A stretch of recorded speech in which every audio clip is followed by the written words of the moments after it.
أعوذ بالله من الشيطان الرجيم. بسم الله الرحمن الرحيم. شهر رمضان الذي أنزل فيه القرآن هدى للناس وبينات من الهدى والفرقان فمن شهد منكم الشهر فليصمه ومن كان مريضا أو على سفر فعدة من أيام أخر يريد الله بكم اليسر ولا يريد بكم العسر ولتكملوا العدة ولتكبروا الله على ما هداكم ولعلكم تشكرون.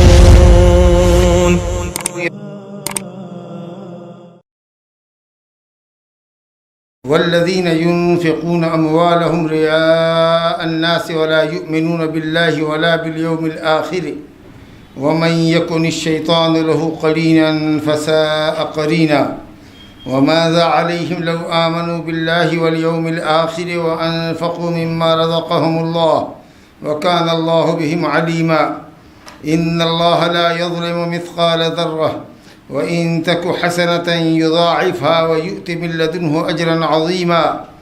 فكيف إذا جئنا من كل أمة بشهيد وجئنا بك على هؤلاء شهيدا يومئذ يود الذين كفروا وعصوا الرسول لو تسوى بهم الأرض ولا يكتمون الله حديثا. يا أيها الذين آمنوا لا تقربوا الصلاة وأنتم سكارى حتى تعلموا ما تقولون ولا جنبا إلا عابري سبيل حتى تغتسلوا وإن كنتم مرضى أو على سفر أو جاء أحد منكم من الغائط أو لامستم النساء فلم تجدوا ماء فتيمموا صعيدا طيبا فامسحوا بوجوهكم وأيديكم إن اللہ کان عفوا غفورا. سورہ نساء کی آیات 38 سے لے کر 38 سے لے کر 43 تک پڑھی گئی ہے. 6 آیات ہیں. جو آیت نمبر 38 ہے اس کا تعلق آیت نمبر 36 سے ہے. 37 اور 38 آیت جو ہے اس کا تعلق آیت نمبر 36 سے ہے. آیت نمبر 36 جو سورہ نساء کی ہے بہت مشہور آیت ہے. وَاعْبُدُوا اللَّهَ وَلَا تُشْرِكُوا بِهِ شَيْئًا وَبِالْوَالِدَيْنِ إِحْسَانًا وَبِذِي الْقُرْبَى وَالْيَتَامَى. وہ آیت مشہور ہے آیت الحقوق العشرہ سے. 10 حقوق اللہ سبحانہ وتعالیٰ نے اس میں بیان کی. سب سے پہلا حق انسان پر اس کے خالق سبحانہ وتعالیٰ کا ہے کہ وہ بلا شرکت غیر اللہ کی بندگی کرے. اور اس کے بعد مخلوق میں یا رشتہ داروں میں سب سے بڑا حق ماں باپ کا ہے. رسول کا حق اس لیے نہیں ذکر کرتے ہیں کہ رسول کا حق اللہ کے حق میں داخل ہے, کیونکہ جب تک اللہ کی وحدانیت اور رسول کی رسالت کا اقرار نہ ہو کسی ایک کا اقرار صحیح نہیں ہوگا. دونوں کا اقرار دونوں کے لیے ضروری ہے.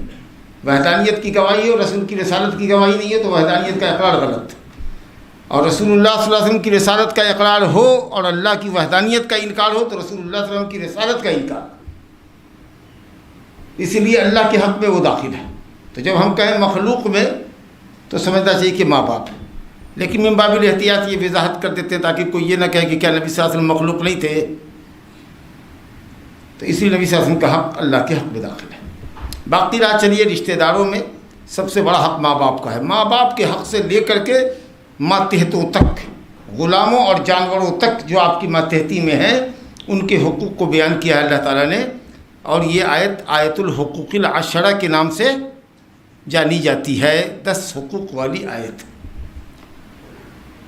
اس کے بعد رب العالمین نے اس آیت کو ختم کیا ہے اس بات کے اوپر کہ ان اللہ لا یحب من کان مختالا فخورا. اللہ تعالیٰ مختال اور فخور کو پسند نہیں کرتا, یعنی ناپسند کرتا ہے, حد درجہ مبغوض رکھتا ہے اس کو جو مختال ہے, جو فخور ہے. اختیال کہتے ہیں چال کی اکڑ کو, چال میں جس کی اکڑ ہو، اور فخور اس کو کہتے ہیں جس کی زبان کے اندر شیخی ہو، جو اپنی شان بگاڑتا پھرے، اپنی حیثیت لوگوں کے سامنے جتاتا رہے۔ تو فخور جو زبان سے اپنی بڑائی بیان کرتا رہے، اور مختار جو جس کا کبر و غرور اس کے چال سے ظاہر ہو۔ اللہ ایسے لوگوں کو پسند نہیں کرتا، کیونکہ ایسے لوگ کسی اور کا حق ادا بھی نہیں کرتے، اپنے آپ پہ سمجھتے ہیں کہ ہم بہت بڑے ہیں۔ جو متکبر ہے، جو اکڑ کی چال چلتا ہے، جو شیخی خور ہے، وہ دوسروں کے حق کا اقرار نہیں کرتا، ادا نہیں کرتا۔ اس لیے اللہ تعالیٰ نے آیت کو ختم کیا کہ ان حقوق پر وہی عمل کرے گا جو نہ مختال ہوگا نہ فخور ہوگا، جو متواضع ہوگا، اللہ تعالیٰ کا خاکسار بندہ ہوگا، متواضع ہوگا، اسی کو حقوق کی ادائیگی کی فکر ہوگی۔ یہ مختال اور فخور لوگ ہیں کون؟ پھر مزید ان کی ہزیمت اور ان کی تذلیل اور تحقیر اللہ تعالیٰ آگے بتا رہا ہے کہ یہ وہ لوگ ہیں جو خود بھی مخالفت کرتے ہیں اور دوسروں کو بھی مخالفت کرنے کا حکم دیتے ہیں۔ عام طریقہ جو لوگ سمجھتے ہیں کہ مخالفت مال کی مخالفت ہے، اگر عالم سے علم کے متعلق پوچھیے، اگر وہ جانتے ہوئے بھی اگر آپ کو علم نہ دے تو یہ بھی مخالفت ہے علم کی۔ کوئی جاہ و مرتبہ والا آدمی ہے، اگر وہ کسی حقدار کی سفارش کر دے اور اس سے اس کا کام بن جائے اور وہ سفارش نہ کرے تو یہ جاہ و منزلت اور رتبے کی مخالفت ہے۔ اور اسی طریقے سے نبی صلی اللہ علیہ وسلم نے فرمایا کہ جس کے سامنے میرا نام لیا جائے اور وہ مجھ پر درود اور سلام نہ بھیجے وہ بھی بخیل ہے۔ تو معلوم یہ ہوا کہ جن چیزوں کا خرچ کرنا ہمارے اوپر دوسروں کے تئیں واجب ہے، چاہے مال ہو، علم ہو، جاہ و مرتبت ہو، درود ہو، جو بھی ہو، دوسرے کے لیے خرچ کرنا ہم پر واجب ہے۔ اگر اس واجب حق کو ہم خرچ نہیں کرتے ہیں اور اس کو روک رکھتے ہیں اپنے پاس تو ہم بخیل ہوتے ہیں۔ لیکن عام طریقہ سے لفظ بخالت مال کی بخالت کے سلسلے میں آتا ہے۔ تو فرمایا گیا کہ یہ شیخی خور، یہ متکبر، بڑی بڑی ڈینگیں ہانکنے والے، بڑی بڑی باتیں کرنے والے متکبر، اپنی چال سے، اپنی زبان سے یہ بخیل ہوتے ہیں اور دوسروں کی بھی بخالت کا حکم دیتے ہیں، اور اللہ نے جو ان پر فضل فرمایا ہے اس کو لوگوں سے چھپاتے ہیں تاکہ کوئی ان کی ملامت نہ کرے، ان کو عیب نہ لگائے کہ اللہ نے اتنا دیا ہے اور پھر بھی تم اللہ کی شکر گزاری نہیں کرتے ہو۔ تو وہ اپنے مال کو، اپنی دولت کو چھپائیں گے۔ جب خرچ کی بات ہوگی تو کہیں گے نہیں وہ تو صرف زبانی جمع خرچ تھا، صرف شیخی زبانی تھی۔ کیونکہ اگر مال بہت، اگر کہیں گے کہ میرے پاس بہت مال ہے، ارے مال ہے تو خرچ کیوں نہیں کرتے، تو لوگ ملامت کرے گا۔ تو اس لیے وہ اللہ تعالیٰ کے مال میں نہ صرف یہ کہ کنجوسی کرتے ہیں بلکہ کفران نعمت بھی کرتے ہیں کہ نہیں ہمارے پاس تو کچھ زیادہ نہیں ہے کچھ، لیکن ڈینگ ہانکنے کے لیے بہت آگے ہوتے ہیں۔ چلیے، ایسے کافروں کے لیے اللہ نے عذاب مہین، رسوا کن عذاب تیار کر رکھا ہے۔ انہی کی صفتوں میں ایک صفت یہ ہے، دیکھیے کہ یہ لوگ وہ ہیں جو اپنے مال کو ریاکاری کے لیے خرچ کرتے ہیں۔ اگر کچھ دیں گے بھی تو 10 کے سامنے دیں گے۔ 10 کے سامنے دینا برا نہیں ہے، نیت یہ ہے کہ لوگ دیکھیں اور ہماری تعریف کریں۔ لیکن اگر آپ 10 کے سامنے کسی کو دیتے ہیں اللہ تعالیٰ کے نزدیکی حاصل کرنے کے لیے، ثواب آخرت کے لیے، عذاب جہنم سے بچنے کے لیے، اور دوسروں کو خرچ کرنے کی ترغیب دینے کے جذبے سے اگر آپ کرتے ہیں، نیت صاف ستھری ہے اور آپ اس لیے لوگوں کے سامنے خرچ کر رہے ہیں تاکہ دوسرے بھی دیکھ کر کے خرچ کریں، تو یہ برا نہیں ہے۔ اللہ تعالیٰ کے بندے وہ ہیں جو سرًا و علانیۃ ينفقون اموالهم سرًا و علانیہ، چھپ کے بھی خرچ کرتے ہیں اور علانیہ طور پر بھی خرچ کرتے ہیں، لیکن مقصد ان کا لوگوں سے تعریف کرانا نہیں ہوتا بلکہ لوگوں کو نیکی کی طرف، خرچ کرنے کی طرف ترغیب دینا مقصود ہوتا ہے۔ ٹھیک ہے، تو یہ لوگ دکھاوے کے لیے مال خرچ کرتے ہیں، یہ جو متکبر لوگ ہوتے ہیں، تاکہ لوگ ان کی تعریف کریں، اور اللہ اور آخرت پر ایمان نہیں رکھتے۔ کیوں؟ اس لیے کہ اگر اللہ پر ایمان رکھتے تو اللہ سے قربت اور نزدیکی حاصل کرنے کے لیے مال خرچ کرتے، آخرت پر ایمان رکھتے تو ثواب حاصل کرنے کے لیے، جہنم سے بچنے کے لیے کرتے، نہ کہ لوگوں کی تعریف حاصل کرنے کے لیے کرتے۔ اس کا مطلب یہ کہ یہ اللہ اور آخرت پر ایمان نہیں رکھتے ہیں، یہ تو واضح طور پر کافر لوگ ہیں۔ اسی طریقے سے منافقین تھے جو دکھاوے کے لیے خرچ کرتے تھے، جی وہ بھی فی الدرک الاسفل من النار ہیں۔ بہت سارے مسلمانوں میں بھی آپ کو ایسے ملیں گے جو دکھاوے کے لیے خرچ کرتے ہیں۔ تو دکھاوے کے لیے خرچ کرنا، اپنے ثواب کو ضائع اور برباد کرنا، یہ در حقیقت ان کی ضعف شخصیت، کمزور شخصیت، کمزور ایمان اللہ پر اور آخرت پر کمزور ایمان کی دلیل ہے۔ ورنہ اگر آدمی اپنی شخصیت میں مضبوط ہو اور اللہ پر اس کا ایمان قوی ہو، آخرت پر ایمان قوی ہو اور اللہ کی جنت کا واقعی طلبگار ہو اور آخرت چاہتا ہو سنوارتا، تو وہ کبھی بھی مسلمان ریاکاری کے لیے، دکھاوے کے لیے خرچ نہیں کرے گا۔ اچھا، عجیب بات یہ ہے کہ ایسے لوگ جو لوگوں کی ریاکاری کے لیے، لوگوں کو دکھاوے کے لیے، لوگوں کی تعریف کے لیے خرچ کرتے ہیں، اللہ رب العالمین کی ناراضگی تو لیتے ہی ہیں مول، جن کو دکھانے کے لیے خرچ کرتے ہیں وہ بھی آگے چل کر کے ناراض ہو جاتے ہیں ان سے۔ یہ بھی عجیب بات ہے۔ حدیث ہے کہ من التمس رضا الناس بسخط اللہ، من التمس رضا الناس بسخط اللہ سخط اللہ علیہ واسخط علیہ الناس۔ جو آدمی اللہ کو ناراض کر کے لوگوں کی خوشی چاہتا ہے تو اللہ اس سے ناراض ہو جاتا ہے، اس پر غصہ ہوتا ہے اور لوگوں کو بھی اس کے اوپر ناراض کر دیتا ہے، غصہ کر دیتا ہے جی۔ اور جو اللہ کی رضا اور خوشنودی کے لیے کرتا ہے تو اللہ اس سے محبت کرتا ہے اور اپنے بندوں کے دلوں میں اس کی محبت ڈال دیتا ہے جی۔ تو نقصان ہوتا ہے۔ دوسرا ایک فائدہ نقصان یہ ہوتا ہے کہ جو لوگ ریاکاری کے لیے خرچ کرتے ہیں، اللہ تعالیٰ کی طرف سے سزا یہ ملتی ہے ایسے لوگوں کو کہ وہ نیکی کے راستے میں خرچ کرنے کی توفیق سے محروم ہوتے ہیں اور غلط کاموں میں پیسے زیادہ خرچ کرتے ہیں۔ جن کو دیکھیے گا کہ اگر بھلائی کے راستے میں روپیہ خرچ کرنے کا جذبہ نہیں ہے تو برائی کے راستے میں خرچ کرتے ہیں، باطل راستے میں خرچ کرتے ہیں، بدعات اور شرک کے راستوں میں خرچ کرتے ہیں۔ اور ایسے ہی بخیلوں کو دیکھیے گا کہ جو 100، 200، 1000، 2000 روپیہ نیکی کے کام میں نہیں نکالتا، بیوی بچوں کی دل لگی اور دل بستگی کے لیے دوسرے ملکوں کا سیر سپاٹا کرے گا، نکلے گا امریکہ، لندن نکلے گا، 1 مہینہ کی چھٹی گزارنے کے لیے 10 لاکھ روپے کا خرچ کر کے گھر واپس آئے گا، لیکن اللہ کے راستے میں خرچ نہیں کرے گا۔ تو کہاوت ہے کہ جو آدمی مشروع کام سے، شریعت کے کام سے بھاگتا ہے وہ ممنوع کام کے اندر مبتلا ہوتا ہے۔ مشروع سے بھاگو گے تو ممنوع کے اندر پڑو گے، سنت سے بھاگو گے بدعت کے اندر مبتلا ہوگے، اللہ کی ہدایت سے بھاگو گے ہوا پرست، نفس پرستی کے مرض میں مبتلا ہو جاؤ گے۔ بہت موٹی سی مثال آپ کو، قوم لوط اللہ کی لعنت ہو، اور جو قوم لوط کا عمل کرتے ہیں اللہ کی لعنت ان پر ہو۔ جب ان کو عورتوں سے، ان کی عورتوں میں رغبت نہیں رہی تو اللہ رب العالمین نے ان کی رغبت کو مردوں میں بڑھا دیا اور مردوں سے اپنی جنسی خواہش کی تسکین کرنے لگی۔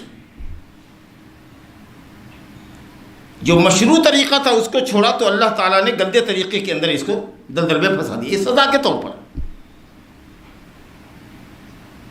تو جو لوگ اللہ کی رضا نہیں چاہتے ہیں، وہ ظاہر ہے کہ دنیا داری، لوگوں کی رضا، مال، نام و نمود، باطل راستوں میں خرچ کرنے کے عادی بن جاتے ہیں۔ تو فرمایا گیا کہ وَمَن يَكُنِ الشَّيْطَانُ لَهُ قَرِينًا فَسَاءَ قَرِينًا، جس کا ساتھی شیطان بن جائے اس سے برا ساتھی اور کون ہو سکتا ہے؟ کیسے سمجھے کوئی کہ اس کا ساتھی شیطان ہے؟ سیدھی سی بات ہے، شیطان کا کام کیا ہے؟ تنگی کا خوف دلا کر، محتاجی کا خوف دلا کر آپ کو مخالفت پر آمادہ کرنا۔ شیطان کا کام ہے آپ کو نیکی سے روکنا، شیطان کا کام ہے آپ کو بے حیائی کی طرف مائل کرنا۔ جب بھی اس طرح کے جذبات اور خیالات دل میں پیدا ہوتے ہوں اور بکثرت پیدا ہوتے ہوں، سمجھ جائیے کہ اللہ رب العالمین نے ہمارے اوپر شیطان کو مسلط کر دیا۔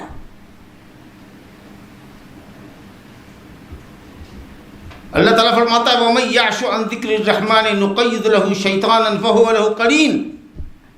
وَمَن يَعْشُ عَن ذِكْرِ الرَّحْمَنِ، جو رب کے رحمان، اللہ رحمان کے ذکر سے جو اندھا ہوتا ہے نا، اللہ تعالیٰ کہتا ہے نُقَيِّضْ لَهُ شَيْطَانًا، اس پر شیطان کو مسلط کر دیتے ہیں جو اس کو اور بھی اللہ کے ذکر سے غافل کرتا ہے۔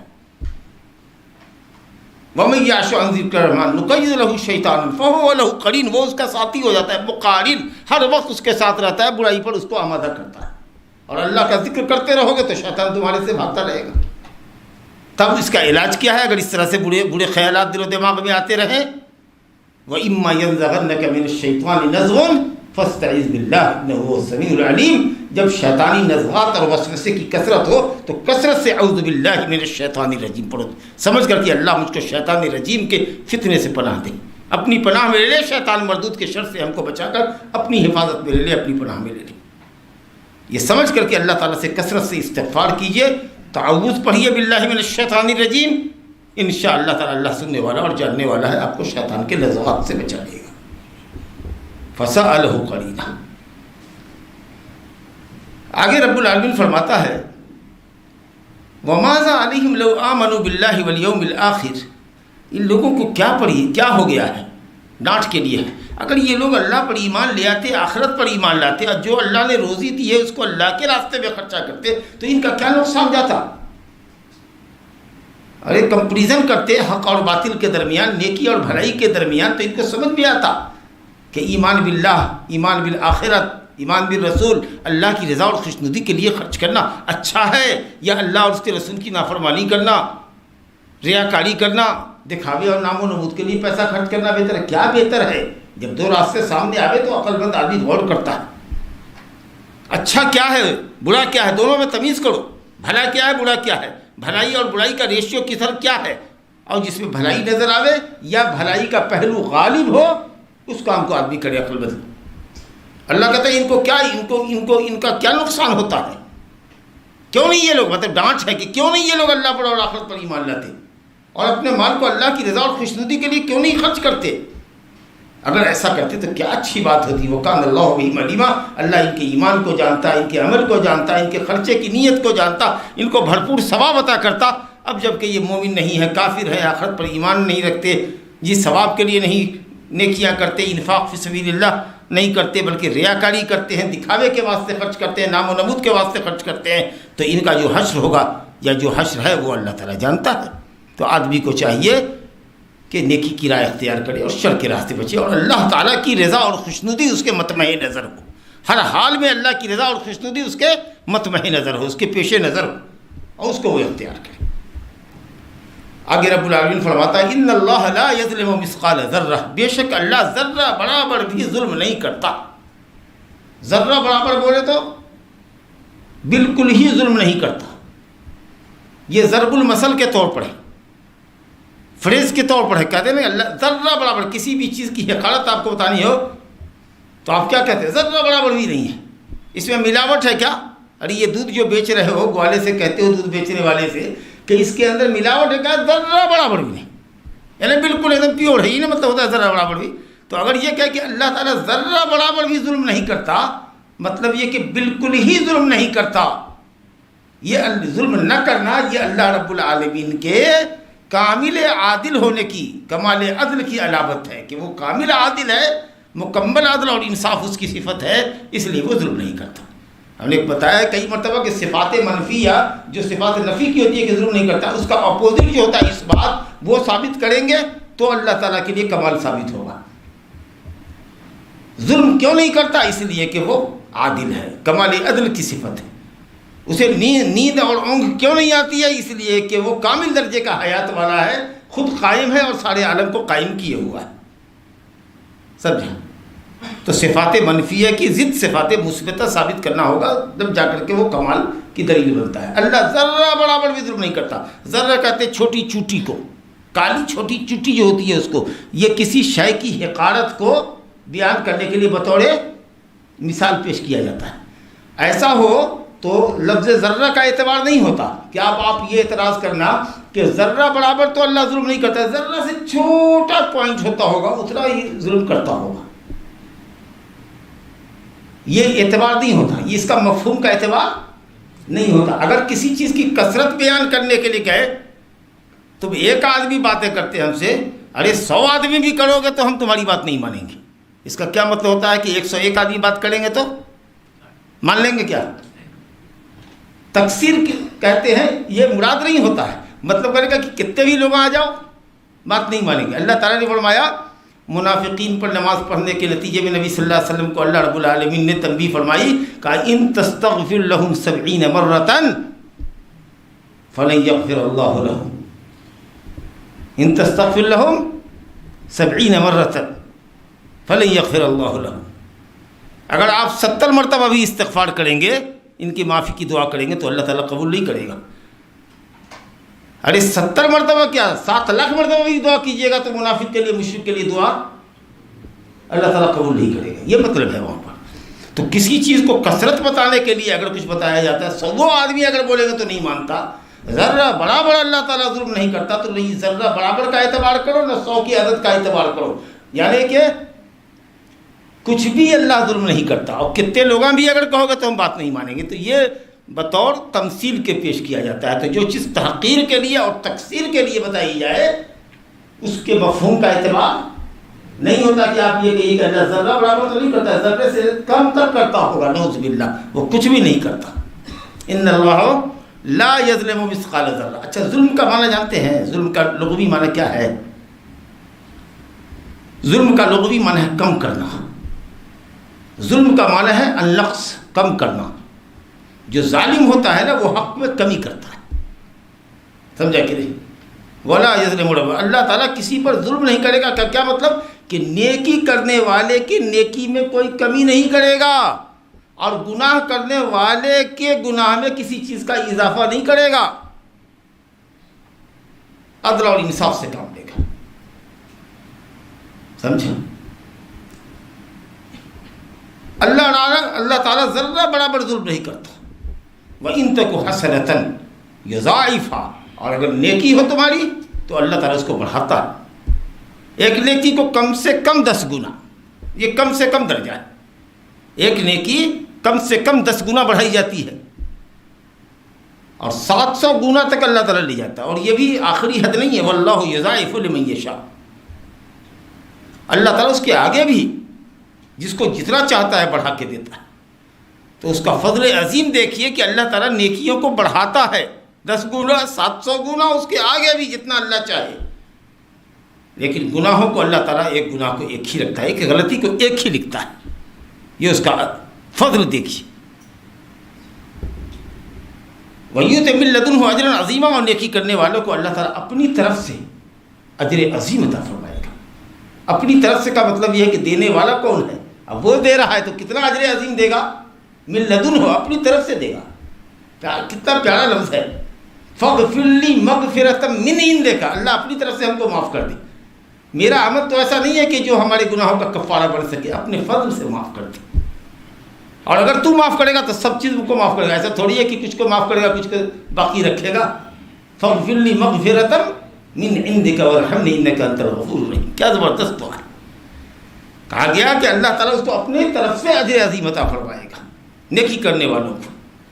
تو اللہ تو ذرہ برابر بھی ظلم نہیں کرتا، سرے سے ظلم نہیں کرتا، نیکی کرنے والوں کی نیکیوں میں کوئی کمی نہیں کرتا۔ جس نے کوئی نیکی نہ کی ہو، کوئی گناہ نہ کیا ہو، اس کے اوپر گناہ چڑھاتا نہیں، اور نیکی کرنے والے کو اپنے فضل سے اللہ تعالیٰ اجر عظیم سے نوازتا ہے۔ اللہ اکبر۔ فَكَيْفَ إِذَا جِئْنَا مِنْ كُلِّ أُمَّةٍ بِشَهِيدٍ وَجِئْنَا بِكَ عَلَى هَؤُلَاءِ شَهِيدًا۔ فَكَيْفَ یعنی کیف الحال، وہ حالت کیسی ہوگی؟ اس دن حالت کیسی ہوگی جب ہم ہر امت میں ہم کوئی گواہ لائیں گے، ایک گواہ لائیں گے، ہر امت کے اوپر ایک گواہ لائیں گے۔ اس دن قیامت کے دن مراد ہے، اس دن کی حالت کیسی ہوگی جس دن ہم ہر امت میں سے ایک گواہ لائیں گے۔ وہ گواہ رسول ہوگا، اس امت کا رسول ہوگا جو اپنی امت پر گواہی دے گا کہ اس نے اللہ کا دین پہنچا دیا تھا، نافرمانی انہوں نے کی، اور اس کی تائید امت محمدیہ کی گواہی سے ہوگی۔ وَكَذَلِكَ جَعَلْنَاكُمْ أُمَّةً وَسَطًا لِتَكُونُوا شُهَدَاءَ عَلَى النَّاسِ وَيَكُونَ الرَّسُولُ عَلَيْكُمْ شَهِيدًا۔ اللہ نے سب سے بہترین امت محمدیہ کو بنایا ہے، کیونکہ یہ امت قیامت کے دن اور امتوں کے اوپر گواہی دے گی، انبیاء کی تائید کرے گی۔ بڑا مقام ہے اللہ تعالیٰ نے اس امت کا بنایا۔ اور اللہ فرماتا ہے وَجِئْنَا بِكَ عَلَى هَؤُلَاءِ شَهِيدًا، اور اے نبی ہم آپ کو آپ کی امت پر گواہ بنائیں گے، آپ بھی گواہی دیں گے کہ اللہ میں نے تیرا دین پہنچا دیا تھا، اور ہم بھی اس بات کی گواہی دیتے ہیں کہ اللہ کے رسول نے اللہ کا دین بلا کم و کاس، بغیر کسی کمی اور بیشی کے پہنچا دیا۔ صحابہ کرام جو امت کے سب سے بڑے نمائندہ تھے، سب سے پہلا رعیل اول، پہلا قافلہ اسلام کا کہہ لیجیے، اور امت میں سب سے افضل ترین لوگ تھے۔ حجۃ الوداع کے موقع پر جب ہزاروں کی تعداد میں میدان عرفہ میں تھے، تو نبی صلی اللہ علیہ وسلم نے اپنے اس عظیم خطبے میں، تاریخی خطبے میں پوچھا تھا کہ اے لوگو، تم کیا میرے متعلق قیامت کے دن کہو گے؟ انکم لتسألون عنی یوم القیامہ، اللہ تعالیٰ تم سے میرے متعلق پوچھے گا کہ میں نے اللہ کا دین تم تک پہنچایا کہ نہیں پہنچایا، خیر خواہی مکمل کی کہ نہیں کی، تم کو واضح شریعت پہ چھوڑا کہ نہیں چھوڑا، تو کیا کہو گے؟ فما انتم قائلین یوم الدین، اس دن کیا کہو گے؟ تو تمام صحابہ نے بیک زبان ہو کے کہا بلا قد بلغت وادیت ونصحت، آپ نے تبلیغ دین کر دیا، شریعت کی امانت ادا کر دی، امت کی خیر خواہی مکمل کر دی، اللہ اکبر۔ تو آپ نے آسمان کی طرف نظر اٹھایا اور لوگوں کی طرف اپنی انگلی ہلائی اور کہا اللہم اشہد، اللہم حل بلغت، اللہم اشہد، اے اللہ ہم نے پہنچا دیا، اللہ گواہ رہا، ان کی گواہی پر گواہ رہا، ان کی گواہی پر گواہ رہا۔ اور صحابہ کرام نے پوری امت کی طرف سے گواہی دی، اور پوری امت اس بات کی انشاءاللہ گواہی دے رہی ہے کہ آپ نے اللہ کا دین مکمل پہنچا دیا ہے، ہم بھی اس بات کی گواہی دیتے ہیں۔ اب اللہ رب العالمین نے شریعت اتار دی تھی، اللہ نے شریعت اتار دی، محمد صلی اللہ علیہ وسلم نے پوری شریعت اللہ کی امت کے حوالے کر دی۔ اب امت کی ذمہ داری کیا ہے؟ شریعت کی پیروی کری، بس اب ہمارا کام پیروی کرنا ہے۔ اللہ اور اس کا رسول اپنی ذمہ داریوں سے فارغ ہو چکا۔ حضرت محمد بن شہاب زہری رحمۃ اللہ علیہ فرماتے ہیں کہ من اللہ الرسالہ، اللہ کے اوپر پیغام اتارنا تھا اور رسول اللہ صلی اللہ علیہ وسلم پر پیغام پہنچانا تھا، وہ علینا اتباع، اور ہمارے اوپر اس کی پیروی کرنا۔ تو ہم کو اللہ رب العالمین کی شریعت کی پیروی کرنی چاہیے۔ سیاح میں روایت ہے کہ محمد صلی اللہ علیہ وسلم نے حضرت عبداللہ بن مسعود رضی اللہ عنہ سے کہا کہ قرآن کی تلاوت کرو، تو کہا یا رسول اللہ اقرأ علیک وقد انزل علیک، اقرأ علیک وقد انزل علیک، ہم آپ پر قرآن پڑھیں جبکہ قرآن آپ پر اترا ہے۔ تو آپ نے فرمایا انی احب ان اسمعہ من غیری، میں پسند کرتا ہوں کہ میں دوسرے سے سنوں۔ اس کا مطلب ہے کہ دوسرا اگر آدمی پڑھتا ہے قرآن تو سننے والے کو اس میں تدبر اور تعقل کرنے کا زیادہ موقع ملتا ہے۔ اپنے پڑھنے کے مقابلے میں اگر کوئی دوسرا پڑھے اور آدمی عربی داں ہو تو جو آیت کا معنی مفہوم ہوتا ہے اس کے اوپر بھی اس کا دل دماغ چلتا رہتا ہے۔ تو میں پسند کرتا ہوں کہ دوسرے سے سنوں۔ خیر حضرت عبداللہ بن مسعود نے سورہ نساء شروع کی اور اسی آیت نمبر 41 پر جب پہنچے تو نبی صلی اللہ علیہ وسلم نے کہا حسبک، رک جاؤ بس کافی، رک گئے۔ اور حضرت مسعود نے جب نظر اٹھائی تو دیکھا کہ آپ کے دونوں آنکھوں سے آنسو رواں ہیں اور داڑھی مبارک آپ کی تر ہو چکی ہے۔ اللہ تعالیٰ کے اس فضل اور انعام کو پا کر کے اللہ تعالیٰ آپ کو امت محمدیہ کا پر گواہ بنائے گا اور آپ کی امت کو پوری امت پر گواہ بنائے گا۔ یہ اس آیت کی تفسیر میں صحیح ہے میں روایت آئی ہے۔ یوم الدین، اللہ کہتا ہے اس دن جس دن گواہیاں قائم ہوگی، وَيَوْمَ تَقُومُ الْأَشْهَادُ، اور اسی لیے قیامت کے دن کو قیامت کا دن کہتے ہیں کہ اس دن گواہیاں قائم ہوں گی۔ وَيَوْمَ تَقُومُ الْأَشْهَادُ، گواہیاں قائم ہوں گی، اس لیے قیامت کا دن، اس لیے کہ لوگ اپنی قبروں سے اٹھیں گے، اس لیے کہ میزان عدل قائم کیا جائے گا۔ سمجھا؟ آج ماشاءاللہ ہمارے لوگ خیر صاحب خوب اچھی نیند سو رہے ہیں، ذرا آنکھ مل لیجیے کیونکہ آگے جو آیت آ رہی ہے وہ مسائل کی آیت ہے۔ یومئذ یود الذین کفروا، اس دن کفار تمنا کریں گے، جنہوں نے کفر کیا، جنہوں نے رسول کی نافرمانی کی۔ رسول سے مراد کوئی خاص رسول نہیں، جن سے رسول، جو بھی جس امت میں آئے اور انہوں نے جن لوگوں نے کفر کیا اور اپنے اپنے وقت کے رسولوں کی نافرمانی کی، وہ اس دن کفی افسوس منیں گے۔ یوم دن یود الذین کفروا، اس دن کفار اور رسول کے نافرمان یہ تمنا کریں گے لو تسوا بہم الارض، کاش زمین میں وہ دفن کر دیے جاتے، کاش وہ پیدا ہی نہ کیے جاتے، اور کاش کہ وہ دفن کیے گئے تو دفن ہی رہتے، اٹھتے نہیں۔ یا لیتنی کنت ترابا، کاش کہ وہ مٹی ہی رہتے، اٹھتے نہیں، حساب کتاب نہیں ہوتا۔ آج کفر کا انجام اور رسول کی معصیت اور نافرمانی کا انجام تو سامنے دیکھ رہے ہیں، تو کہیں گے کاش کہ ہم پیدا ہی نہ ہوئے ہوتے۔ اگر پیدا ہو بھی گئے بدقسمتی سے تو مرے تو دفن کیے گئے تو مٹی ہی میں سرگل گئے ہوتے، اٹھتے نہیں۔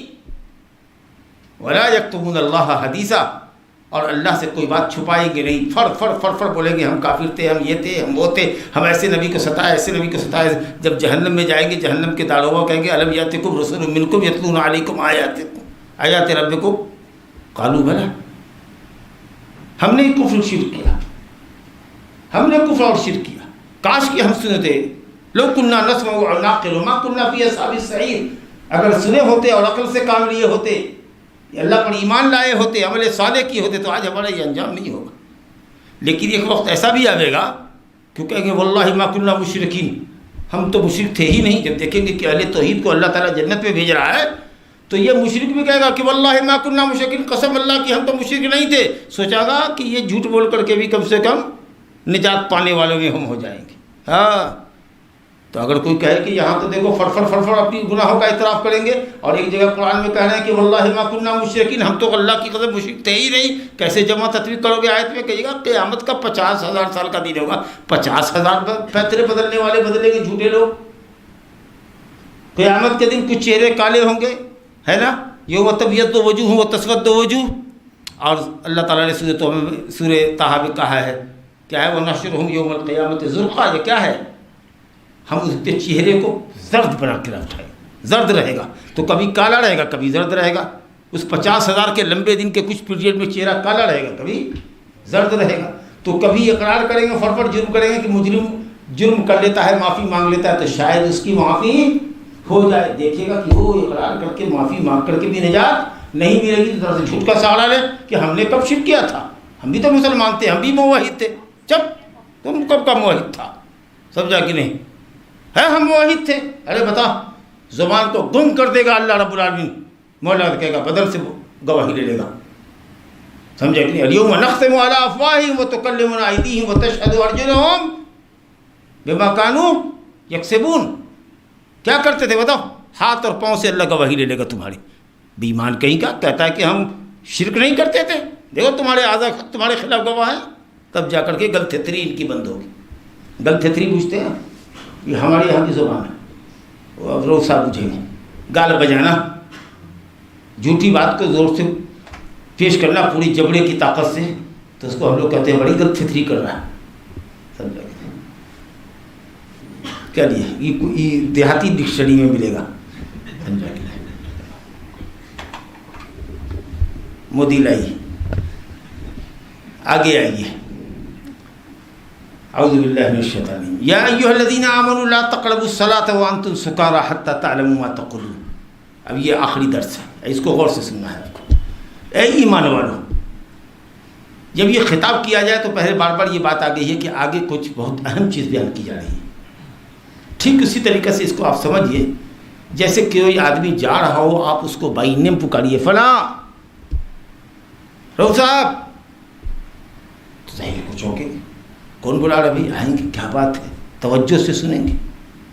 اے کرتے رہیے گا تو نہیں بات ہوگی، لیکن کسی کو نام لے کے پکاریے گا تو پکارنے والے کی طرف جس کو آپ نے پکارا ہے اس کی خاص توجہ ہوگی۔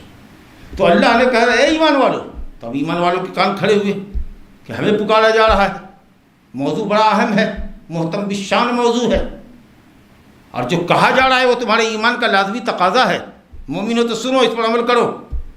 اللہ اکبر، لا تقربوا الصلاۃ وانتم سکارى، نماز کے قریب مت ہونا، نماز ادا مت کرنا، نماز کے پڑھنے کا ادا کرنے کا ارادہ بھی مت کرنا درا حالے کہ تم نشے میں ہو۔ یہ آیت نشے کی حرمت سے پہلے کی ہے۔ یہ دوسرا اہم قدم ہے جو اللہ رب العالمین نے اٹھایا ہے شراب کی حرمت کے تعلق سے۔ پہلا قدم تو یہ تھا وَيَسْأَلُونَكَ عَنِ الْخَمْرِ وَالْمَيْسِرِ قُلْ فِيهِمَا اسْمٌ كَبِيرٌ وَمَنَافِعُ لِلنَّاسِ وَاسْمُهُمَا أَكْبَرُ مِن نَّفْعِهِمَا۔ لوگ آپ سے شراب اور جوئے کے متعلق پوچھتے ہیں، کہیے کہ بھلا فائدہ تو ہے دونوں میں، لیکن نقصان بھی ہے۔ البتہ نقصان فائدے سے زیادہ ہے، نقصان فائدہ سے زیادہ ہے، تاکہ کوئی عقل مند آدمی ہوگا تو سوچے گا کہ جس میں نقصان زیادہ ہے وہ کم کیوں کرے، تو کچھ لوگ باز آئیں گے۔ یہ اشارہ تھا، تعریض اشارہ تھا۔ آگے چل کر کے اللہ تعالیٰ نے کہا کہ دیکھو بھائی، صرف نماز کی حالت میں، نشے کی حالت میں مت آنا، جب تک کہ تمہارے عقل و ہوش ٹھکانے نہ لگے، جب تک تمہارا نشہ پورے طور پر اتر نہ جائے، تم کیا کہہ رہے ہو اور کیا کر رہے ہو، جب تک اس کا صحیح تم کو ادراک اور احساس مکمل نہ ہو، جب تک پورے طور سے نشہ تمہارا کافور نہ ہو جائے، ختم نہ ہو جائے، اس وقت تک نماز کے قریب بھی مت آنا۔ تو اب ظاہر ہے کہ ظہر اثر کے درمیان 2-2.5 گھنٹے کا وقفہ عصر مغرب کے درمیان 2-2.5 گھنٹے کا وقفہ، مغرب عشاء کے درمیان 1.5 گھنٹے کا وقفہ. تو اب لوگ پیتے نہیں تھے، پیتے تھے کب؟ عشاء کی نماز کے بعد جب بستر پر جاتے تھے تو پی کر کے سو گئے تاکہ فجر تک نشہ اتر جاتا تھا. تو کم سے کم اس طریقے سے ان کو روکا گیا بہت سارے وقت کے اندر، اور ایک لمٹ پیریڈ میں ان کے لیے اجازت رہی. اور تیسرا مرحلہ آیا کہ اللہ تعالیٰ نے صاف لفظوں میں فرمایا انما الخمر والمیسر یا ایھا الذین آمنوا انما الخمر والمیسر والانصاب والازلام رجس من عمل الشیطان فاجتنبوہ. ناپاک کام ہے، شیطانی عمل ہے، اس سے بچو. نماز سے غافل کرنے والی، ذکر و اذکار سے غافل کرنے والی، لڑائی دنگا میں ڈالنے والی، بغض و عداوت کے بیج بونے والی چیزیں ہیں یہ سب. رکتے ہو؟ صحابہ نے کہا انتہینا یا رب، انتہینا یا رب. رک گئے. تو یہ شراب کی حرمت سے پہلے کی آیت ہے. تو اللہ تعالیٰ فرماتا ہے کہ جس وقت نشے میں ہو، نشہ کہتے ہیں، سکر کہتے ہیں عقل کے اوپر پردہ پڑ جائے، تغطیۃ العقل، عقل آدمی کی نہ ہو، اول فول بکتا ہو، کیا کچھ بولے گا اس کو پتہ نہیں ہے کیونکہ وہ اپنے آپ میں نہیں ہے. لیکن پیے اس کو اس طور پر کہ نشاط اور طرب مستی کے لیے جو چیز پیے وہ، سمجھا کہ نہیں؟ اب آپ کسی کو انجیکشن ڈال دیا، اب نیند اس کے اوپر خوب غالب کر دیا، اور نیند کے اندر انہوں بڑبڑا رہے. یہ نشہ نہیں ہوا. نشہ کا مطلب کہ جس چیز کا آدمی سیون کرے، استعمال کرے طرب و نشاط کے لیے، مستی کے لیے، جس میں اس کو لگے کہ ہاں ہم بادشاہ ہیں، اپنے آپ پہ لگے کہ ہم بادشاہ ہیں، نشے میں، سمجھا؟ اس کو کہتے ہیں سکر. اب چاہے وہ پینے والی چیز ہو، لیکوڈ کی شکل میں ہو، چاہے کوئی چیز سونگھ کر کے ہو کہ سونگھنے کے بعد مستی آ جائے، یا کوئی ٹیبلیٹ ہو تو اس میں مستی لگے، سرور لگے، خوب اندر سے طبیعت خوب مسکرا رہی ہو، دماغ مسکرا رہا ہو، دل کھلکھلا رہا ہو، بڑی بڑی بادشاہانہ باتیں کر رہے ہوں، سمجھا کہ نہیں؟ جو بھی چیز ہو جس کے استعمال سے آدمی کو طرب اور نشاط آئے اور اس کی عقل پہ پردہ پڑ جائے. تو جب تک یہ کیفیت زائل نہیں ہو اس وقت تک نماز اللہ تعالیٰ اس وقت میں پڑھا رہا ہے جب فرما رہا ہے جس وقت کہ شراب حرام نہیں ہوئی تھی تب. اب تو شراب کی حرمت کے اوپر تو دلیلیں بالکل واضح ہیں، اور اس کی حرمت کو پوری مسلمان جانتے ہیں، بچہ جانتا ہمارا کہ شراب نشہ حرام ہے نا. اب اگر کوئی یہ کہے کہ نہیں شراب حلال ہے، نشہ آور اشیاء حلال ہے، تو قسم اللہ کی وہ ایمان سے اسلام سے باہر ہے. کیونکہ جس چیز کی حرمت پر قرآن اور حدیث دلالت کرتی ہو، اجماع امت دلالت کرے، اور وہ اس کو حلال سمجھے تو اسلام سے خارج. بہرحال اللہ تعالیٰ کہتا ہے کہ نشے کی حالت میں مت نماز کے قریب ہو، جب تک کہ یہ نہ سمجھ لو کہ کیا کہہ رہے ہو. اور جب تک سمجھ میں نہ آئے تو اس سے اولا ہے کرنا. کیا کر رہے ہو یہ تو اور زیادہ سمجھ میں آنا چاہیے، سمجھا کہ نہیں؟ کہنے سے زیادہ جو کام کر رہے ہو وہ سمجھ میں آنا چاہیے. کیا کر رہے ہو، کیا کہہ رہے ہو. ورنہ نشے کی حالت میں جاؤ گے تو پڑھنے کو کچھ پڑھ دو گے، کچھ اللہ کی تعریف کرنے کے بجائے اللہ کو گالی دے دو گے، اپنے لیے مغفرت کی دعا کرنے کے بجائے اپنے لیے عذاب کی بد دعا کر لو گے. اس لیے نیند اگر غالب ہو، اونگھ غالب ہو، نیند ہو، تہجد کے لیے اگر اٹھے رات میں، اللہ نے فرض کی نماز ایسے اوقات میں فرض نہیں کی ہے جہاں نیند اور اونگھی آوے. وہ یہ رات کے تہجد کے لیے کبھی طبیعت مائل نہیں ہے، پڑھ رہے ہیں اور اونگھا رہے ہیں، نیند غالب ہے، اگر پانی منہ پر مارنے سے اگر اونگھی غالب ختم ہو جاتی ہے تب تو ٹھیک ہے، ورنہ نہیں. لاکھ کوشش کریں اونگھی نہیں جا رہی تو ہوتی طرف جا کے سو جاؤ، ورنہ چلو گے استغفار کرنے کے لیے اور دے دو گے اپنے کو گالی. تو ایسی عبادت نہیں کرے گا زبردستی کی. جب تک نشاط اور رغبت رہے تو عبادت کرو، سمجھا. اور جب نشے کی حالت میں نماز میں نہیں آؤ تو معلوم ہوا کہ نشے کی حالت میں جو لوگ اپنی بیویوں کو طلاق دیتے ہیں ان کی طلاق بھی واقع نہیں ہوگی، کیونکہ ان کے قول کا کوئی اعتبار نہیں ہے، وہ اپنے آپ میں نہیں ہیں. اور اسی طریقے سے وہ آدمی جو بہت غصہ ہو اور غصے کی حالت میں بیوی کو طلاق دے دیا اس نے، اس سے بعد میں پوچھو کہ تم نے بیوی کو طلاق نہیں تو انکار کرتا ہے، تو گویا کہ اس کی بھی طلاق نہیں آئے گی، کیونکہ غصے نے اس کو مجنون بنا دیا، پاگل بنا دیا. کیا کچھ بولتا ہے اس کو پتہ نہیں، اس میں ارادے کو دخل نہیں ہے. ٹھیک ہے. کبھی کبھی غصے کی یہ کیفیت بھی ہوتی ہے کہ آدمی بہت غصہ ہوتا ہے، منہ سے بیوی کو اس نے طلاق دیا، یہ بھی اس کو یاد ہے، پوچھو طلاق دیا تھا؟ ہاں. لیکن وہ یہ کہتا ہے کہ مجھے ایسا لگ رہا تھا کہ کوئی میرا گلا دبا رہا ہے طلاق دینے کے لیے. اندر سے کوئی قوت تھی جو فورس کر رہی تھی. تو ہوتا ہے نا کبھی کبھی حق آتی ہے، نہیں ایسا کرنا ہے، کڑی کے چھوڑنا ہے. تو اگر ایسی بات ہو تو وہاں پر بھی آدمی مسلوب الارادہ ہوتا ہے. تو صحیح قول کے مطابق اگر یہ کیفیت بھی بنے اور غصے میں اگر یاد بھی ہو کہ اس نے طلاق دیا ہے لیکن وہ کہے کہ واللہ میر صاحب ہم کیا بتاویں، اپنے آپ کو زبان روکنے کی ہزار کوشش میں نے کی غصے میں، لیکن اندر سے لگتا تھا کہ کوئی ہے جو ہم کو پک کر رہا ہے، مجبور کر رہا ہے، تو وہ بھی مکرہ شخص کے حق میں داخل ہوگا۔ اور نارملی غصہ ہے، سمجھا کہ نہیں، آپ سے باہر نہیں ہے اور ایک دم باقاعدہ وہ اطمینان سے طلاق دے رہا ہے تو طلاق پڑے گی، کیونکہ ظاہر ہے کہ تو طلاق غصے ہی میں دیتے لوگ، تو غصے میں دیا بھائی، تو غصے میں کون طلاق نہیں دیتا، پیار میں کون طلاق دیتا ہے بھائی؟ لیکن اگر ہنسی مذاق کرتے ہوئے بھی اگر طلاق دو گے، یاد رکھو ہنستے اور مسکراتے ہوئے بھی طلاق دو گے اور طلاق کی نیت ہوگی تو طلاق واقع ہوگی۔ چلیے، انما الاعمال بالنیات۔ بہرحال کہا یہ جا رہا ہے کہ نشے کی حالت میں نماز کے قریب مت جاؤ حتی تعلموا ما تقولون۔ غائط کیا ہے کہ جب تک کہ یہ نہ سمجھ لو کہ کیا کہہ رہے ہو، جب تک یہ علم نہ ہو جائے، نشہ پورے طور سے نہ اتر جائے نہ کہو۔ ٹھیک ہے، اچھی بات۔ آگے کیا کہا جا رہا ہے؟ ولا جنوبن، اور جنوبی حالت میں بھی نماز کے قریب نہ جاؤ۔ جنوبی اس مرد اور عورت کو کہتے ہیں جو ہم بستری کے نتیجے میں ناپاک ہوتے ہیں، تو جب تک غسل نہیں کریں گے مرد عورت وہ نماز نہیں پڑھ سکتے ہیں، ایک دم سیدھی سی بات ہے۔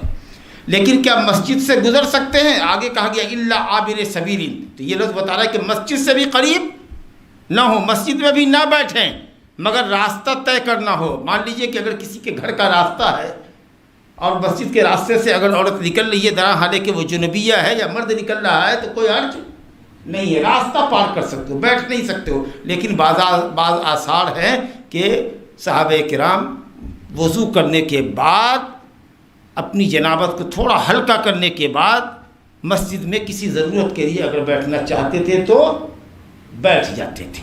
نماز تو نہیں پڑھ سکتے، وہ تو حرام جب تک کہ ناپاک نہ ہو، پاکی نہ حاصل ہو، لیکن اگر مسجد میں بیٹھنا چاہتا ہے کسی وجہ سے، مان لیجئے کہ 10 بجے دن میں وہ ابھی جنوبی ہے، جنابت کا غسل اس نے نہیں کیا ہے، ظہر کے وقت تک کرے گا، کوئی میٹنگ ہے مسجد میں کال کر لی گئی، تو اب اگر وہ چاہے بیٹھنا تو وضو کر کے آ کر کے مسجد میں بیٹھ کر کے اس میٹنگ کو اٹینڈ کر سکتا ہے، سمجھا؟ تو وضو کرنے کے بعد اگر بیٹھنا چاہے تو بیٹھ سکتا ہے۔ لیکن مان لیجئے کہ اگر کوئی مسجد میں سو رہا ہے اور اس کو احترام ہو گیا تو پھر جیسے ہی احساس ہو فوراً مسجد سے باہر چلا جائے، اب وہاں پر تیمم کرنے یا وضو کر کے نکلنے کی ضرورت نہیں ہے۔ باہر سے اگر مسجد میں آتا ہے بیٹھنے کے واسطے تو اس کو اپنی ناپاکی کو تھوڑی ہلکی کر کے یا وضو کر کے آنا پڑے گا، بٹ نماز تو اس کے لیے کبھی بھی جائز نہیں ہوگی جب تک کہ وہ مرد عورت غسل نہ کر لے، چاہے جنابت میں انزال ہو یا نہ ہو، ہم بستری میں انزال ہو یا نہ ہو، فالنگ آف سیمن ہو یا نہ ہو، اپنا پاک ہو گیا۔ کچھ علماء نے کہا کہ نہیں، جب تک کہ فالنگ آف سیمن نہیں ہوگا مرد عورت کا اس وقت تک ناپاک نہیں ہے، صرف آدمی اپنے مخصوص اعضاء کو دھو لے، وضو کر لے، نماز پڑھ لے گا، ایسا کئی دگج صحابہ نے کہا ہے۔ لیکن اکثر علماء اسلام نے، اکثر صحابہ نے یہی کہا کہ نہیں، وہ حدیث پہلے کی ہے کہ آدمی جب تک کہ اس کو انزال نہیں ہوتا تھا ناپاکی نہیں ہوتی تھی۔ اب نبی صلی اللہ علیہ وسلم نے فرمایا کہ اب انزال ہو کہ نہ ہو، مجامعت کے نتیجے میں غسل واجب ہے، اور یہی قول زیادہ صحیح بھی ہے کیونکہ روزہ بھی آدمی کا ٹوٹ جائے گا، مجامعت کیا انزال کے بغیر بھی اگر اس نے اپنے آپ کو بیوی سے الگ کر لیا تو اس کے اوپر جو کفارہ ہے 2 مہینے کے روزے کا وہ لگ جائے گا۔ اور اسی طریقے سے اگر کوئی اجنبیہ کے ساتھ بدکاری کرتا ہے اور فرج کو فرج میں داخل کرتا ہے اور نکال لیا اور اس کو انزال نہیں ہوا تو بھی وہ مجرم گردانا جائے گا، زانی سمجھا جائے گا۔ اگر کنوارا ہے تو 100 کوڑے لگیں گے، بیاہ ہے تو رجم کر دیا جائے گا۔ تو ان تمام باتوں کے سامنے یہ سمجھ بات آئی کہ جنوبی اس کو کہتے ہیں جو بیوی سے مباشرت کرے، چاہے انزال منی ہو یا نہ ہو۔ تو ایسے جنوبی نماز نہ پڑھیں اور مسجد میں بھی نہ جائیں جب تک کہ غسل نہ کر لیں۔ اللہ اکبر۔ وَإِن كُنتُم مَرْضَىٰ، اور اگر تم بیمار ہو، کتنی بیماری ہے اس کو اللہ نے نہیں بتایا، لیکن یہ بات سب جانتے ہیں ہم لوگ کہ بیماری میں وہ بیماری ہو کہ اگر پانی نہانے سے یا وضو کرنے سے بیماری بڑھ جاتی ہو یا شفا یابی میں تاخیر ہوتی ہو، او علی سفرین، یا سفر میں ہو، وضو کے لیے یا غسل کے لیے پانی نہیں ہے آپ کے پاس، سمجھا، اور نائٹ فال ہو گیا، آپ کو احتلام ہو گیا مثال کے طور پر آپ کو، سمجھا کہ نہیں۔ اب ایسی صورت میں کیا کریں گے؟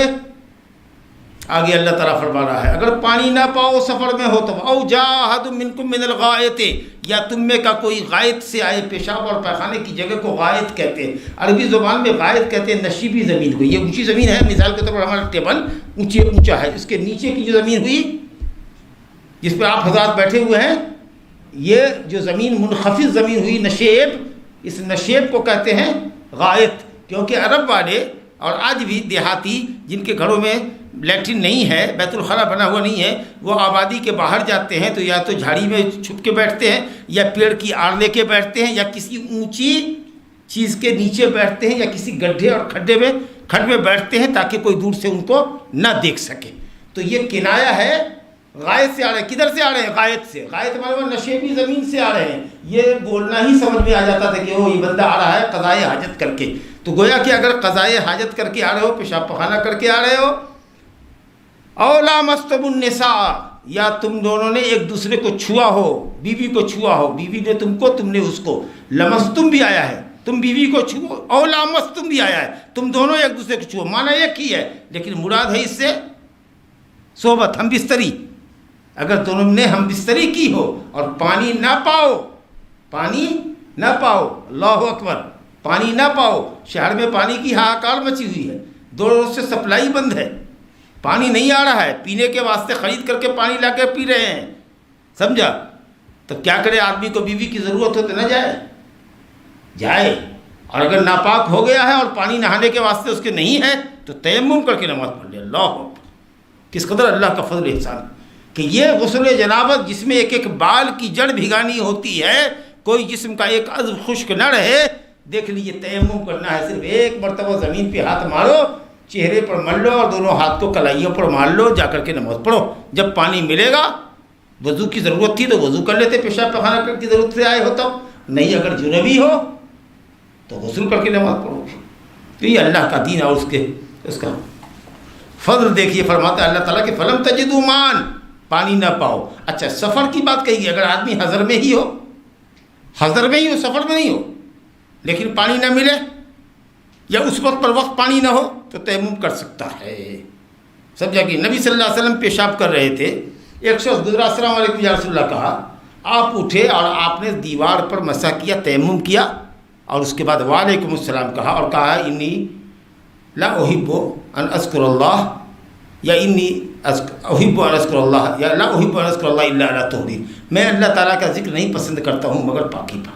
اگرچہ ناپاکی کی حالت میں بھی بلا وضو کے بھی وعلیکم السلام کہہ سکتے ہیں، اور ہم لوگ کرتے ہی رہتے ہیں، بلا وضو رہتے ہیں، چلتے پھرتے رہتے ہیں، ایک دوسرے کو سلام کرتے ہیں. لیکن نبی صلی اللہ علیہ وسلم پسند کرتے تھے کہ اللہ کا ذکر پاکی کی حالت میں کریں.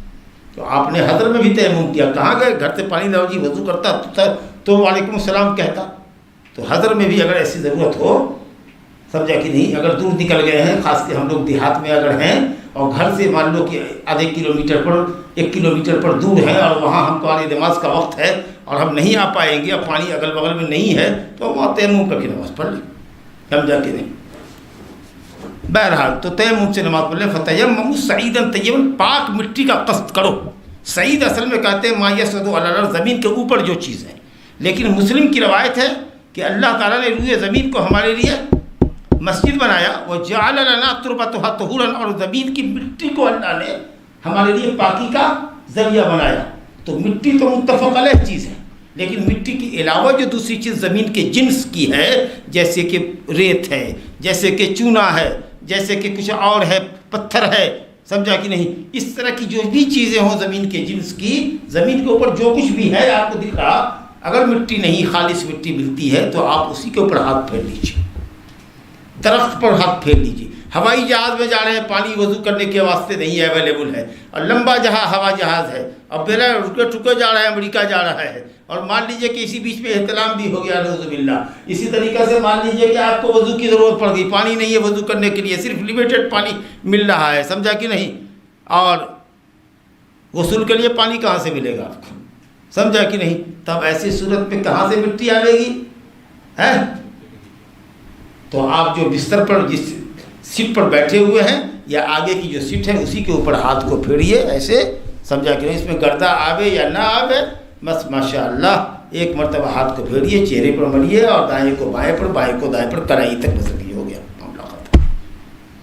درخت پر جا رہے ہیں، کہیں کچھ نہیں مل رہا ہے، درخت پر کر دیا، پتھر ہے، چکنا پتھر ہے، بسم اللہ اسی کے اوپر ہاتھ پڑے، کیونکہ وہ زمین کے جنس سے، زمین سے ہی نکلا ہوا ہے. یہ اللہ تعالیٰ کا فضل ہے. لیکن اگر مٹی ہو تو مٹی بیٹا ہے. سمجھا؟ تو کہا اللہ تعالیٰ نے ارادہ کرو پاک مٹی کا اور مسح کرو اپنے چہرے پر اور ہاتھ پر. اور صحیحین میں روایت ہے عمار بن یاسر کی کہ التیمم مضربہ، ایک ہی مرتبہ مٹی پر ہاتھ مارنا ہے یا کسی چیز پر جو زمین کے جنس کی ہو. دونوں ہاتھ کو رکھ کر کے کلائی سے اس کو ملیے، پھر دونوں ہاتھ کو ملیے. اگر گرد زیادہ آ گئی ہے تو اس کو پھونکیے. اسی سے علماء نے کہا کہ گرد ہونا کسی چیز پر ضروری نہیں ہے، کیونکہ اگر گرد ہوتا تو اس کو پھونک کر کے گرد کو کم کرنے کی ضرورت نہیں ہوتی. سمجھا؟ تو اس لیے اس کو صرف مل دیا. ملنے کے بعد فمسحوا بوجوہکم، اپنے چہرے پر مسح کرو. چہرہ بولے تو چوڑائی میں کان کی لو سے لے کر دوسرے کان تک، ایک کان سے لے کر دوسرے کان تک کی یہ چوڑائی، پوری چوڑائی. اور چہرے کے اوپر پیشانی سے لے کر، پیشانی جو اگڑی ہوئی ہے جہاں سے بال نکلتا ہے اس کے آگے جو اگڑا ہوا حصہ ہے وہاں سے لے کر کے داڑھی کی ٹھڈی کے نیچے تک اس پر کیا. اور ہاتھ جب مطلق آوے وایدیکم، اور ہاتھ کہاں تک یہ نہیں کہا، ہاتھ کہاں تک یہ نہیں کہا ہاتھ، تو ہاتھ سے مراد رشٹ کلائی تک بس. کف جس کو ہتھیلی کہتے ہیں.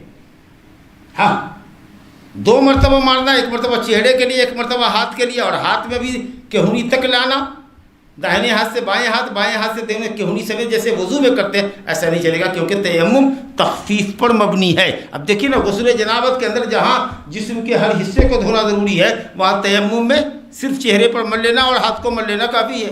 تو اب آپ یہ کہیے گا کہ نہیں وضو میں کہونی تک دھوتے ہیں تو ہاتھ کہونی تک آنے چاہیے، بالکل نہیں. التیمم ضربۃ واحدۃ للوجہ والکفین، صحیحین کی روایت ہے. تیمم ایک ہی مرتبہ زمین پر ہاتھ مارنے کا نام ہے، چہرے کے لیے اور دونوں ہاتھ کی ہتھیلی تک کے لیے. ماشاء اللہ اتنا آسان دین ہے ہمارے لیے. ایک ہی مرتبہ مارنا ہے، 2 مرتبہ نہیں. اللہ اکبر. اللہ تعالیٰ کہتا ہے ان اللہ کان عفوا غفورا، اللہ تعالیٰ بہت معاف کرنے والا ہے اور بہت بخشنے والا ہے. کیا مطلب؟ اللہ تعالیٰ تمہارے واجبات کو، اگر ان حقوق اور احکام کی بجا آوری میں کوئی غلطی ہوتی ہے تو اللہ معاف کر دے گا، اور اگر کسی گناہ کا تم ارتکاب کر لیتے ہو تو اللہ تعالیٰ بخشنے والا ہے. جب عفو اور غفور آوے تو اس سے پہلے بھی بتا چکے ہیں کہ عفو کا تعلق، معافی کا تعلق واجبات میں کوتاہی سے، اور غفور مغفرت کا تعلق گناہوں کو ڈھانپنے اور چھپانے اور تجاوز کرنے کا مطلب گناہوں سے معافی دینا. تو ان اللہ کان عفوا غفورا، اللہ عفو ہے، معاف کر دینے والا ہے اور بخشنے والا ہے. وباللہ التوفیق، وصلی اللہ علی نبینا محمد وآلہ وصحبہ وسلم.